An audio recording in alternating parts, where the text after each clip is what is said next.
Eron Birlashgan Arab Amirligi Kuvayt va Bahrayndagi AQSh harbiy obyektlariga zarba berdi.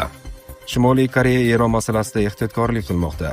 Tel Avivda urushga qarshi miting kuch ishlatilib tarqatib yuborildi. Hammasi bir kunda portlaydi. Tramp Eronga jiddiy tahdid yo'lladi. Eronda yo'qotish, razvedka boshlig'i o'ldirildi. Turkiyada 61 yoshli erkak o'zini payg'ambar deb e'lon qildi. Endi Ukraina AQSh uchun ustuvor yo'nalish emas. Zelenskiy. Janubiy Koreya prezidenti Shimoliy Koreyadan uzr so'radi. Endi esa batafsil. Azizlar, inshootingiz tayyor bo'lib, tom qismini qanday yopish o'ylantiryaptimi?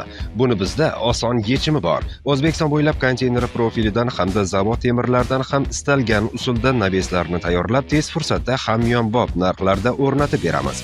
Xizmatlar sifatli va ishonchli. Xabarlar.uz buni kafolatlaydi. Murojaat uchun ushbu raqamlarga bog'laning. Eron Birlashgan Arab Amirligi Kuvayt va Bahrayndagi AQSh harbiy obyektlariga zarba berdi. Eron armiyasi Birlashgan Arab Amirliklari Kuvayt va Bahrayndagi AQSh harbiy obyektlariga dron zarbalari berdi. Bu haqda Press TV ma'lum qilgan. Shuningdek, zarbalar oqibatida minglab amerikalik dengizchilar Bahraynni tark etishga majbur bo'lishgan. Birlashgan Arab Amirligi energetika, suv resurslari va qayta tiklanuvchi energiya vazirligi ma'lumotlariga ko'ra, Eron dronlari zarbasi ortidan ikkita elektr stansiyasi va suvni sho'rlikdan tozalash inshootlariga zarar yetgan. Vazirlikning qo'shimcha qilishicha, zarbalar davomida hech kim jabrlanmagan. Hammasi bir kunda portlaydi. Tramp Eronga jiddiy tahdid yo'lladi. AQSh prezidenti Donald Tramp Hormuz bo'g'ozi ochilmasa, Erondagi elektr stansiyalari va ko'priklarni vayron qilish bilan tahdid qildi. Bu haqda u ijtimoiy tarmoqda post joyladi. Tramp Eron rasmiylarini kurakda turmaydigan so'zlar bilan haqoratlab, darhol bo'g'ozni ochishga chaqirgan. 7-aprel Eronda elektr stansiyalari va ko'priklar kuni bo'ladi. Barchasi bir vaqtning o'zida portlaydi. Bunday narsa hali hech qachon bo'lmagan.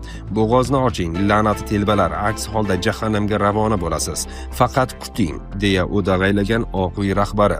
Shu bilan birga Fox News nashriga bergan intervyusida Tramp Eron bilan kelishuvga erishish uchun yaxshi imkoniyatlar borligini aytgan. Menimcha yaxshi imkoniyat bor. Hozir muzokaralar olib borilmoqda. Agar ular kelishuvga erishmasa, men hammasini portlatib yuborish va neftni egallab olish variantini ko'rib chiqyapman, deb ta'kidlagan Tramp.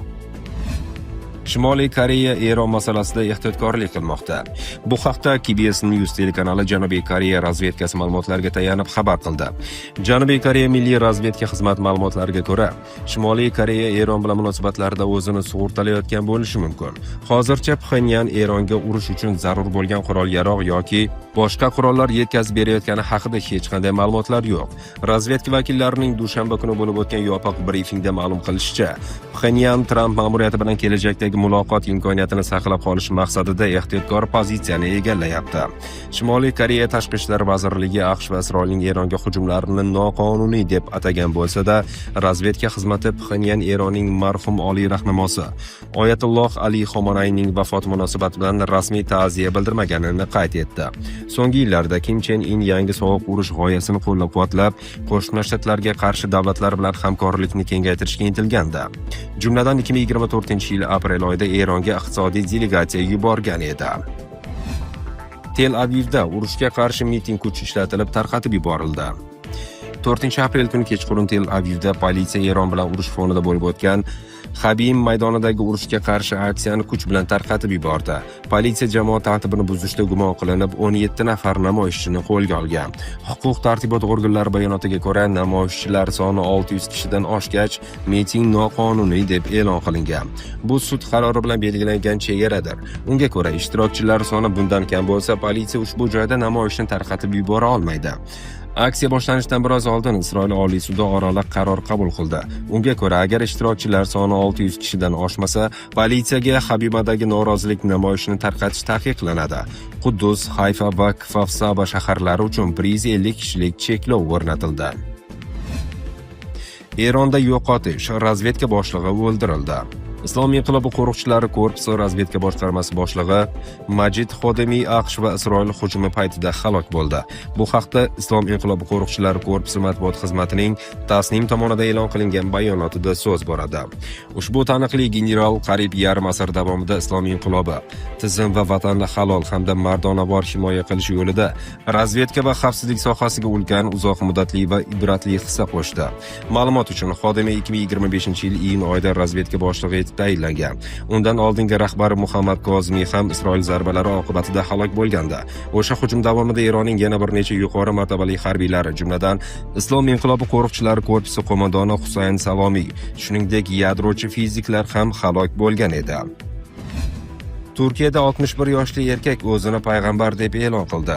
Turkiyaning Qorabuk shahrida yashovchi 61 yoshli Mahmudda o'zini Iso Masih deb e'lon qilib, uyining tomi va devorlariga Masih payg'ambar 35, 66 va Iso kabi yozuvlarni yozib chiqqan. Bu haqda Milliyat xabar qilgan. Qayd etilishicha, voqea Bayr mahallasi Bog'lar ko'chasida sodir bo'lgan. Qo'shnilardan shikoyat tushgach, voqea joyiga politsiya va shahar hokimiyati nazorat xodimlari yetib kelgan. Xodimlar Mahmuddan yozuvlarni o'chirishni talab qilgan. Shundan so'ng u bo'yoq olib panjaradagi yozuvlarni o'zi bo'yab o'chirgan. Uyining tomidagi yozuvlar ham olib tashlangan. Yolg'onchi masihlarni chiqarib meni yomonlashmoqchi bo'lishdi. Bu ish hazil emas. Qayerga chaqirsangiz borishga tayyorman. Alloh menga vahiy yubordi. Men buni yillardan beri aytib kelyapman. Ya'ni ko'p yillardan beri shu yo'lda yuribman. Erzurumning Ispir tumanida yer yuziga osmondan shakar yog'gandek bo'lgan biz tarafda. Shuningdek, u taxminan 6-7 yoshidan beri oilasi atrofida qandaydir kuchlar tomonidan qurshovga olinganini, bu voqea boshlanganiga 5-6 yil bo'lganini aytgan. Hozir yahudiylar Dovud naslidan bo'lgan Iso Masihni kutmoqda. Xristianlar Maryam o'g'li, meni, ya'ni Iso Masihni kutmoqda. Musulmonlar ham Iso Masihni kutmoqda, deb ta'kidlagan Mahmudda. Endi Ukraina AQSh uchun ustuvor yo'nalish emas. Zelenskiy. Ukraina prezidenti Vladimir Zelenskiy bayonot berib, AQSh, Isroil va Eron o'rtasidagi mojaroning keskinlashuvi fonida Kiyev Patriot havo hujumidan mudofaa tizimlari uchun raketalar yetkazib berilishi qisqarishiga tayyorgarlik ko'rayotganini aytdi. Biz juda zarur bo'lgan Patriot raketalari yetkazib berilishi qisqarishiga tayyorgarlik ko'ryapmiz. Hozir biz ustuvor yo'nalish emasmiz, degan Zelenskiy AQSh harbiy yordami dinamikasini izohlarkan.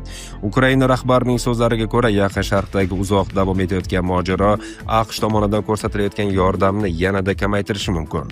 Chunki Washington o'z resurslari va siyosiy e'tiborini boshqa mintaqaviy ustuvor yo'nalishlarga yo'naltirmoqda. Zelenskiy shuningdek patriot tizimlari va ular uchun o'q-dorilar tanqisligi avvaldan ham mavjud bo'lganini ta'kidlagan. Bunday tizimlar ilgari ham hech qachon yetarli miqdorda yetkazib berilmagan, deydi Zelenskiy.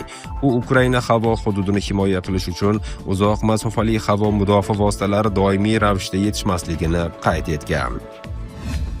Janubiy Koreya prezidenti Shimoliy Koreyadan uzr so'radi. Janubiy Koreya prezidenti Lee Jae-myung Shimoliy Koreya tomoniga dronlar uchirilishi bilan bog'liq hodisa tufayli Shimoliy Koreyadan uzr so'radi. Bu haqda 6-aprel kuni Vazirlar Mahkamasi yig'ilishida so'z ochdi. Koreya Respublikasi rahbari dronlar uchirilishiga mutasaddi shaxslarning mas'uliyatsiz va mulohazasiz xatti-harakatlari sabab bo'lganini aytgan. Garchi bu hukumatimizning niyati bo'lmasa-da, ba'zi mas'uliyatsiz va mulohazasiz harakatlar keltirib chiqargan keraksiz harbiy keskinlik uchun Shimoliy Koreyaga afsusda ekanimni bildiraman, deydi Lee Jae-myung. U Koreya Respublikasi konstitutsiyasi va qonunlari Shimoliy Koreyani xususiy tartibda provokatsiya qilishni taqiqlashini qo'shimcha qilgan. Global mojarolar sharoitida umumiy qoidalar va o'zaro manfaatdorlikka asoslangan xalqaro tartib jiddiy ravishda zaiflashdi. Bunday vaqtda Koreya yarim orolidagi tinchlik va barqarorlik birinchi darajali ahamiyatga ega va biz mas'uliyat o'z zimmamizda ekanini aniq anglashimiz kerak. Xalqaro tartibdagi keskin o'zgarishlarni diqqat bilan kuzatib borgan holda, Koreya yarim orolida tinchlikni ta'minlash uchun yanada mas'uliyatli harakatlar qilish vaqti keldi, deydi Janubiy Koreya rahbari.